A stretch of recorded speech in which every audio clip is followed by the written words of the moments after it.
Welcome to the HigherEdJobs Podcast, 2023 year-end edition. I'm Andy Hibble, Chief Operating Officer and one of the co-founders of HigherEdJobs. And I'm Kelly Sherwin, the Director of Editorial Strategy. Today, I'm really excited that we have our entire editorial team together. We have Monica Siren, our Assistant Director of Editorial Strategy, Research and Coordination, and Leah Jackson, our Assistant Director of Editorial Strategy and Staff Writer. So glad you guys are here with us. Happy to be here. Yeah, thank you for having us. Well, thanks, Monica, for highlighting your article. Leah, do you want to take a stab at yours? Well, this year, if I had to pick one, which, as Kelly said, there are a lot that were really great on the site this year. But if I had to pick one that really resonated with me was Eileen's Take Your Heart Off Your Sleeve Before You Start Your Job Search. I think this is such an awesome reminder for anyone job searching, whether you are really starting a search or you've been searching for a while. I think that we as a society often measure ourselves by the success we have in our work, especially in higher education where you're doing important research or we have students counting on us. And when you're out of work or if your job is not going well and you are job searching, I think our self-esteem can take a hit. And for me, this article really did a great job of helping to boost people and remind them of their self-worth. I say this often, but Eileen, I think, does such a wonderful job of this with her articles.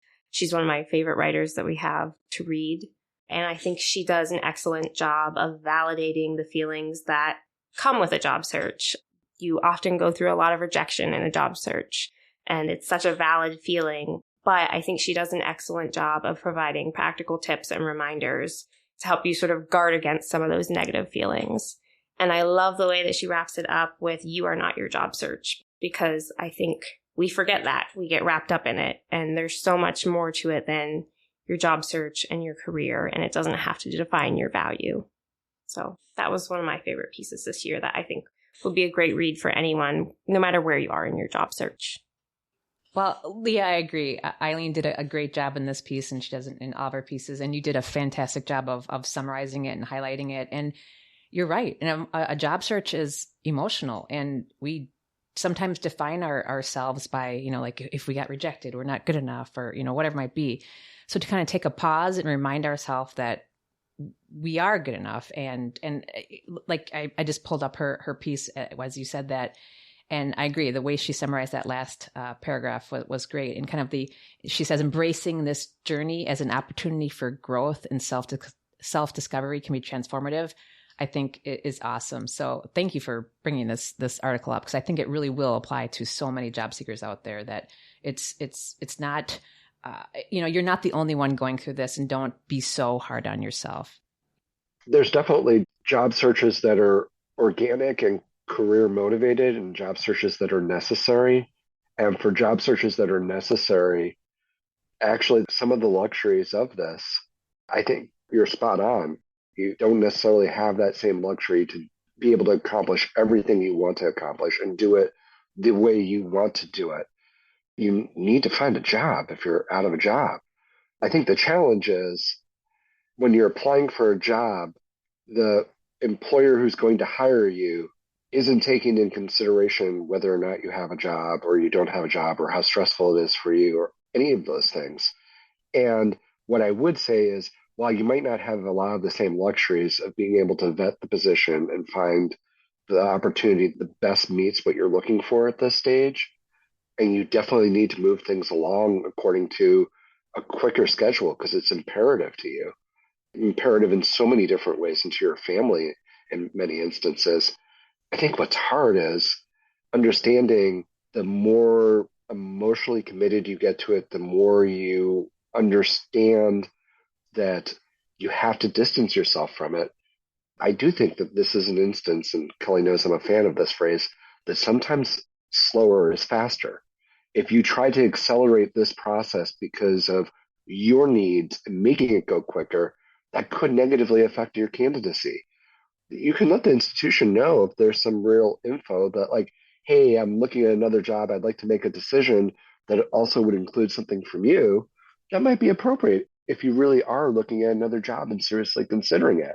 But if what you're trying to do is create a scenario where you're bringing something to a decision that might not be ready to be brought to a decision that could affect your candidacy negatively. So I definitely want us to be cognizant that it's not always the ideal situation. There is often times where it's the job search out of necessity. And in those instances, yes, you need to try to make this move along as fast as you can, but you're trying to get a process to move along that involves somebody else and making sure that it's moving along at the time that they want it to move along as well. It's one of those situations in life where you really do need to do something quickly, but you don't have complete control over being able to execute on that time frame. And I think that's the hard part for a lot of people, not having that control. And I always tell my kids this a lot, like when you're going through the situation, it's so hard and you might not understand why you're going through that. But when you come out on the other side and you find that other job, you look back and you're like, okay, I have some clarity now. And hopefully you've learned something from it. So yeah, that was the great article. Okay, well, I will discuss an article by Justin Zackel, and it's in the job search, career management. And some of the themes in here we kind of discussed already or in a previous podcast, but I chose the article, Should You Be Rage Applying for Jobs? Like I said, written by Justin Zackel. And I'm trying to say this delicately because my boss is on the other side of the microphone here, but we sometimes get frustrated at work. We don't love all aspects of our job. And look at Andy's looking at me with like his hand like, what are you talking about? But, you know, kind of like when we said earlier, there are emotions that come into work. We're human. We don't come in the door and just check our emotions and our robots. And we're dealing with people. We're dealing with situations. We don't always agree. Sometimes maybe we don't feel respected, or, a decision was made. You don't understand it. So there's all these different reasons why people might, be frustrated at work. But does that mean that you should, you had a fight with a coworker? Does that mean you should, fly off the handle and quit that day and go send out 25 resumes? Probably not. But there is a thing to say that you should probably evaluate why you're frustrated at work. There's a reason why you're going out looking for other positions. There's something lacking. There's communication issues. There's, maybe you're not fulfilled in your role. Maybe you want more responsibilities, whatever it is. Maybe your supervisor is not hearing you. There could be a plethora of reasons why you don't feel currently happy in your position. So that's what I want to remind our listeners, to kind of evaluate where that underlying frustration is. And I think that's kind of some of the themes I took away from Justin's article. So like he said, you're applying for dozens of jobs might make you feel better, but it could give you kind of a false sense of satisfaction. And I know, Andy, I think you and we talked about this earlier in the year, but, we have to kind of like, I keep saying, like, think of why we might be looking at other positions. So maybe you do end up applying to some certain roles and you get a whole bunch of rejection letters. And then that kind of is like, well, maybe I have to reevaluate what I'm doing at my current role. There's a quote in here that Justin said that, one he addressed, like, you can't, like I was saying earlier, we're humans, we're emotional, and we shouldn't just kind of suppress and, let the anger bottle up inside of us. So you shouldn't ignore or deny that rage. But there's a professor at the University of Wisconsin, Green Bay, that is the author of the book, Why We Get Mad, How to Use Your Anger for Positive Change. Martin said that people should use their rage as a motivator, the same way that thirst motivates people to get a drink. So this is what I kind of circle back to, is like, you identify why you're frustrated, identify why you have that rage, and use that as a motivator to either change the current situation, talk to your supervisor, talk to your coworker. Maybe there's miscommunication. Maybe you need to expand your role, or maybe you actually are not a right fit for that position. So kind of figure out reasons behind it and then make an action on that. I think this article does a good job of just reminding people to evaluate the kind of underlying reasons of why you're frustrated at your job before you just send out 40 resumes and, maybe get 40 rejections, which could even lead into more feelings of frustration. So I don't know if you guys have any thoughts on my article choice or anything I said. So I love what you said about trying to address the underlying reasons, but I also think it's important to remember that the grass isn't always greener on the other side. You have to be careful that you're not just rage applying, but also not rage job hopping. I had a situation once where obviously before I was at HigherEdJobs, I was job searching and I actually interviewed and was offered a position that I knew was not a good fit for me. And so I think you have to be careful that you are being thoughtful with what you're applying to and that it really makes sense for you, because you don't want to use that anger as a motivator to apply and then end up taking something that really isn't going to improve your situation at all. That's a great point. Or apply to the wrong job that maybe is making a little bit, like you make a little bit more money, but you don't like the role at all. So yeah, that's a great point about the grass is not always greener. Absolutely. From the employer perspective too, you can tell when a application is, half-assed. Can I say that on the podcast? I'll when it's change the rating. when it's, thrown together and cover letters look janky and you're like, this person didn't put the time and effort in. And when you're rage applying, you don't have the time or effort to really dedicate to making a quality application that will move forward. So I think that's the other side of the coin too. And if you're mad at your boss or your supervisor, they're not going to know that you're rage applying. So what's the value there too? Like, you're not telling them, hey, guess what? I just applied to 75 jobs, So I think that's going back to that underlying reason. Like, if that's there, then figure out where that's stemming from. And it might lead to a change that you didn't know could actually be possible at your current position too.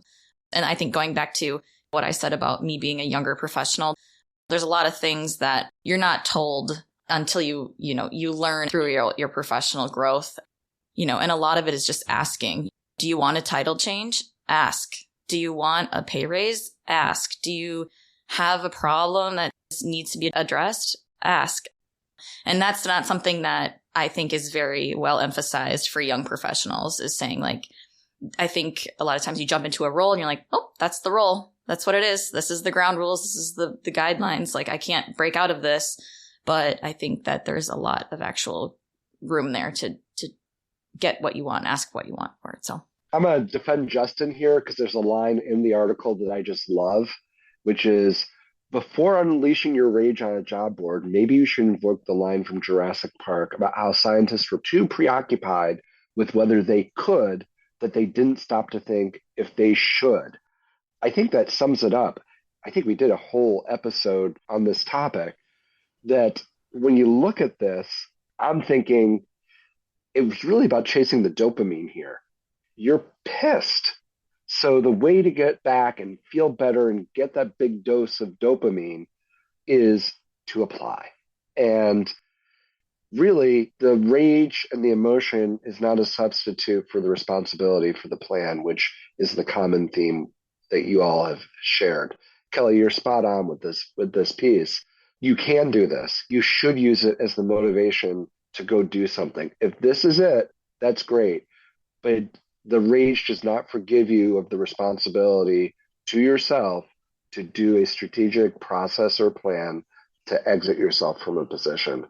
So this is a great way to sum up the year, because I think that this really is about trying to think of this process and kind of tying it back to the earlier part of this conversation. You have to be thinking about this in its totality. It's not just what you need from it, what's important to you, you should do it. I think there's a firm acknowledgement that you don't have control over this process, and you need to understand that and come to grips with that emotion when it keeps coming back, because it is frustrating and it is going to keep coming back. Well, I must say, I think all four of our articles really kind of summarize the year really well. And when you were just talking, Andy, our higher ed careers section, it reminds people, or our higher ed careers interviews reminds people to think meaningfully about their careers. And I think that's kind of a good way to summarize a lot of the stuff that we talked about today. Is there's emotions, but you still have to think meaningfully about your career. Like, to your point, Monica, if you just go and rage apply to, 70 jobs, like who is that? Like, you're not showing, I'll show them. Like, you didn't really do anything. So we want to hear from you.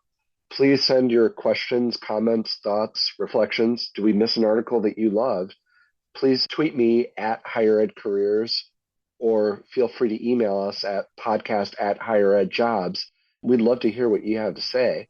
And hey, if you're feeling rage about what we just said and what we just did, we want to hear that too. That would be an appropriate place to come talk to us if you didn't like it. Thanks, Monica. Thanks, Leah. Kelly, as always, this has been a wonderful year. Mike, thanks for always making us sound better than we actually do sound in reality. And it's been a wonderful 2023.